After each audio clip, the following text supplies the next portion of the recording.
તો રાજકોટમાં જિલ્લા પંચાયતની લોધિકા બેઠક પર દાવેદારી નોંધાઈ છે, જેમાં હાસ્ય કલાકાર ધીરુ સરવૈયાના પુત્રએ દાવેદારી નોંધાઈ છે.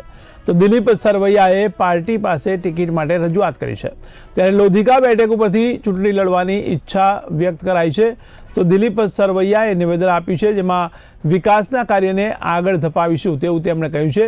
તો લોધિકા વિસ્તારમાં હાલ કોઈ મોટી સમસ્યા નથી, ત્યારે પાર્ટી ટિકિટ આપશે તો લોકોના વિશ્વાસ સાથે કામ કરવાની પણ તેમણે ખાતરી આપી છે.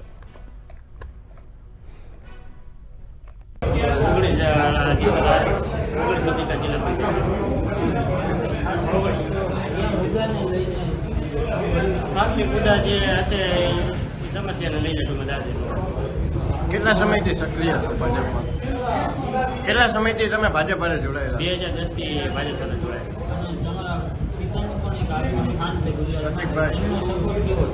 પપ્પાનો 100% સપોર્ટ છે અને એના માર્ગદર્શન હેઠળ ચૂંટણી લડી. સામાન્ય પ્રશ્નો છે કે પાણીના પ્રશ્નો, ઇન્ડસ્ટ્રીના પ્રશ્નો હોય એને લઈને અમે ચૂંટણી લડી.